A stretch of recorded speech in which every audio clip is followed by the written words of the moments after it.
Hari ini saya menyempatkan diri hadir ke kampanye akbar Pramono Anung Rano Karno di Gelora Bung Karno, tepatnya di samping Stadion Madia. Suasana hiruk-pikuk dan ramai oleh masa pendukung Pramono Anung Rano Karno memadati area Stadion Madia. Hari ini adalah hari terakhir masa kampanye bagi pasangan calon nomor urut 3 dan pasangan calon gubernur lainnya di seluruh Indonesia. Ada yang menarik di gelaran Pilkada Jakarta kali ini, terutama untuk kubu Pramono Anung dan Rano Karno. Bersatunya pendukung Ahokers dan anak Abah mendukung Pram Rano sepertinya akan menjadi sejarah besar dalam dunia perpolitikan Jakarta kali ini. Padahal dua kubu ini bagaikan kutub utara dan kutub selatan, bagaikan minyak dan air, atau bagai air dan api. Dua-duanya sepertinya hampir mustahil untuk dipersatukan karena dendam politik di masa lalu.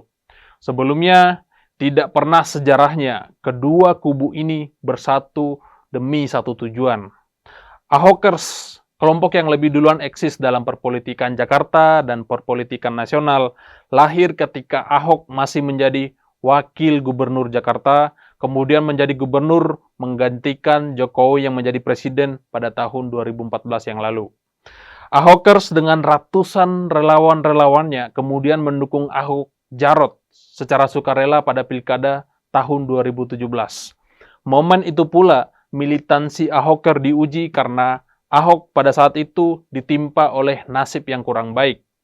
Ahok harus mempertanggungjawabkan ucapannya di Pulau Seribu yang menyinggung soal ayat Al-Maidah yang dituduh sebagai penistaan agama. Dan benar saja, para Ahoker tidak kenal menyerah. Mereka tidak takut intimidasi, persekusi, hingga pembubaran oleh aparat kepolisian.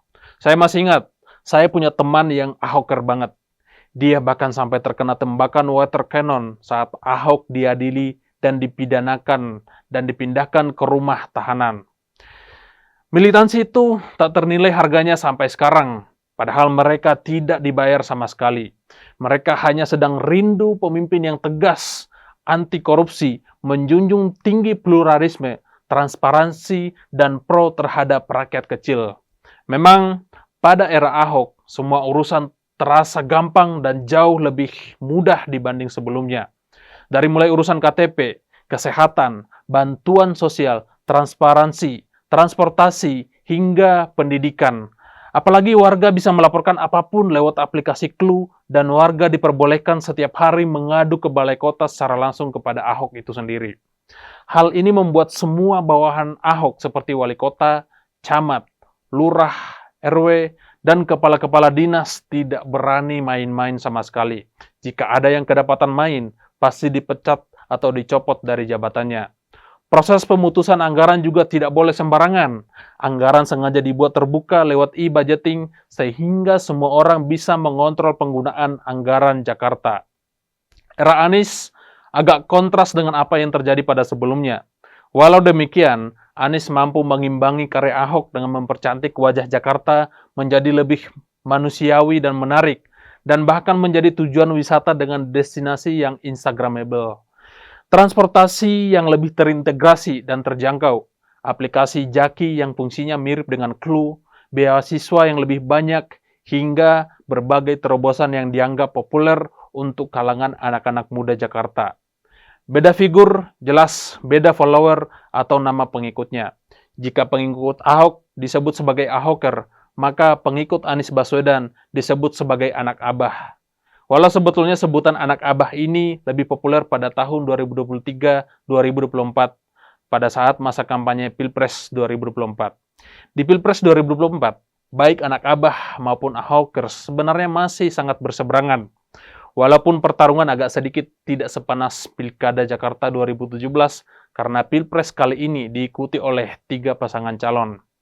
Ahokers dengan bulat menyatakan dukungannya untuk Ganjar Pranowo dan Mahfud MD. Sementara Ahok menyatakan keluar dari Komisaris Utama Pertamina untuk mendukung Ganjar Pranowo dan dinamika politik yang semakin memanas dan kesannya sangat tidak adil.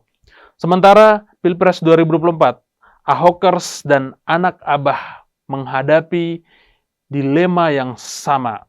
Ahok dan Anies Baswedan sama-sama tidak bisa mencalonkan diri sebagai calon gubernur Jakarta karena undang-undang pemilu yang sempat diubah untuk mengakomodir anak Jokowi, Kaisang Pangarep. Anies Baswedan lebih tragis lagi. Awalnya sudah sempat dideklarasikan oleh PKS sebagai calon gubernur dengan tagline aman. Di tengah jalan malah ditikung dengan menyeberang ke koalisi Kim Plus. PKS malah memilih menyodorkan kadernya Suswono sebagai calon wakilnya Ridwan Kamil. Anies Baswedan praktis tak memiliki kendaraan politik apapun untuk maju menjadi calon gubernur Jakarta lagi. Jelas amarah anak Abah semakin membara setelah diproses pemilihan presiden yang syarat dengan kecurangan, intimidasi, dan nepotisme yang ugal-ugalan untuk memenangkan Prabowo Gibran. Di Jakarta, Anies malah digembosi agar tidak bisa mencalonkan diri menjadi calon gubernur lagi. Ahokers juga memiliki luka yang sama. Ahokers paham bagaimana rasanya Ganjar Pranowo digembosi agar tidak menang, bahkan agar kalah telak satu putaran. Ahokers juga harus menelan pahitnya dikhianati oleh Jokowi menjelang Pilpres 2024 dan hilangnya kesempatan Ahok menjadi calon gubernur Jakarta. Kehadiran Pramono Anung dan Rano Karno berhasil menengahi seteru antara Ahokers dan anak Abah di Pilkada Jakarta kali ini. Dengan tujuan yang sama, memastikan hegemoni Jokowi tidak berlanjut lagi di Jakarta, rasa yang sama untuk melawan nepotisme dan dinasti politik, membalas pengkhianatan serta memastikan ibu kota tidak lagi menjadi sarang politik bagi Kim Plus. Hasil survei Pramrano yang perlahan tapi pasti menanjak di semua lembaga survei makin tidak terbendung. Elektabilitasnya jelas semakin menyala setelah Anies Baswedan memberi dukungan untuk Pramrano secara terbuka pada hari Kamis 21 November yang lalu. Akar rumput Ahoker dan anak Abah serentak saling merangkul dan melupakan seteru yang pernah memanas selama bertahun-tahun. Di semua wilayah Jakarta, anak Abah deklarasi penuh satu komando bersama Anies Baswedan untuk mendukung Pramono Anung dan Rano Karno. Deklarasi ini cukup membuat kubu Ridwan Kamil dan Suswono panik luar biasa. Sampai-sampai Jokowi dan SBY rencananya akan dikerahkan sebagai juru kampanye di acara pamungkas kampanye akbar mereka di lapangan Banteng hari ini. Lalu puncaknya, kampanye akbar hari ini adalah bukti betapa politik itu bisa berubah drastis untuk sebuah tujuan yang positif. Ahoker dan anak Abah melebur menjadi pendukung Pramono Anung dan Rano Karno dengan tagline Jakarta Menyala.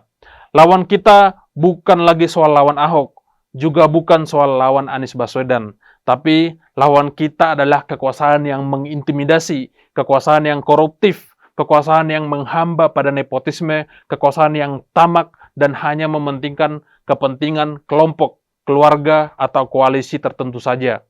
Tapi ada yang lucu dengan situasi ini. Saya sendiri sudah mulai sering dicap sebagai anak Abah karena terlalu sering mengkritik Jokowi dan keluarganya. Tapi apapun itu, saya nggak peduli mereka menyebut saya sebagai apa. Yang jelas, saya sendiri harus belajar dari masa lalu.